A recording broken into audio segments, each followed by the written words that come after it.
Hello friends, here is a question worth asking.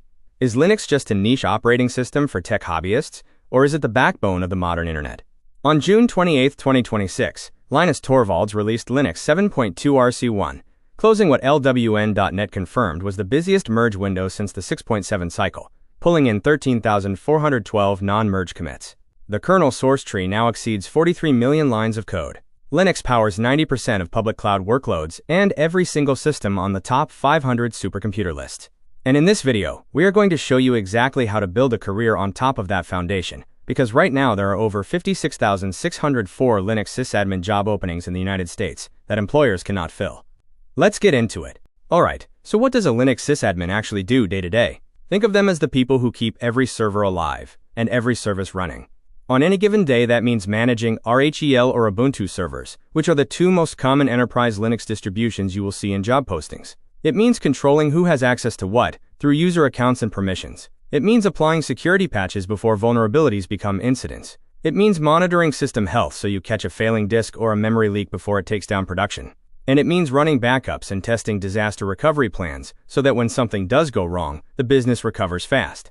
All of this happens across a mix of cloud and on-premises infrastructure. That blend of environments is exactly what drives the skill stack you need to learn next. Now let me show you the skills that employers are actually asking for.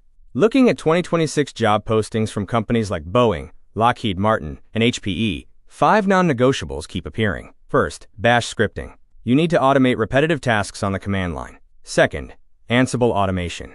Ansible lets you configure hundreds of servers at once using simple playbooks, so nothing is done manually at scale. Third, Docker and Podman containers. You need to build, run, and manage containerized workloads. Fourth, VMware virtualization for managing the virtual machines that most enterprise on-premises environments still rely on.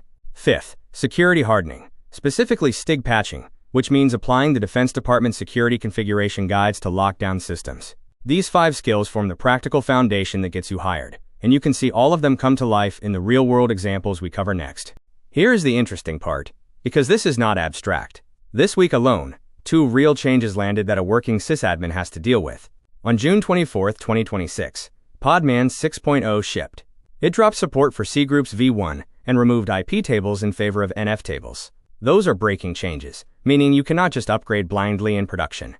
You need to test in staging, check your container configs, and verify your networking stack is compatible before you roll it out.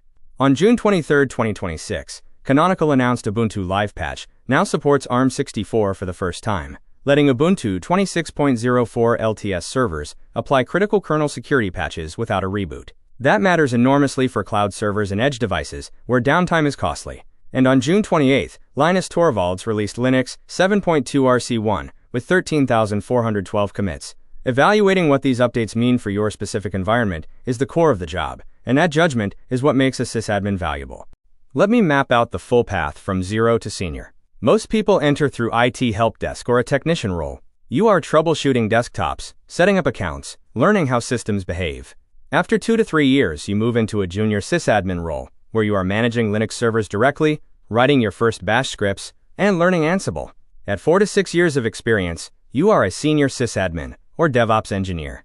You own production infrastructure, you lead rollouts like that Podman 6.0 upgrade, and you are trusted to make judgment calls under pressure. Beyond that, IT operations manager roles open up, where you lead teams and set strategy.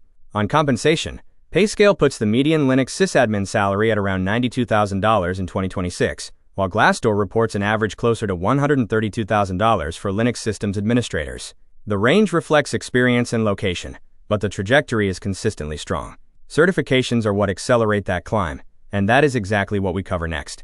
Alright, let's talk certifications, because they genuinely move the needle on hiring speed and salary.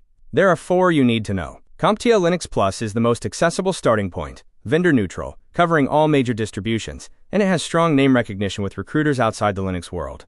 LPIC1 from the Linux Professional Institute is the world's largest vendor-neutral Linux certification, with over 350,000 holders globally. It requires passing 2 90-minute exams and is valid for 5 years. The LFCS, the Linux Foundation Certified System Administrator, is a hands-on performance-based exam where you complete real tasks on a live system. It is well respected in cloud and DevOps hiring circles. And then there is the RHCSA, the Red Hat Certified System Administrator. It is the enterprise and government standard exam. Performed on RHEL9, it is also a prerequisite for the more advanced Red Hat Certified Engineer credential.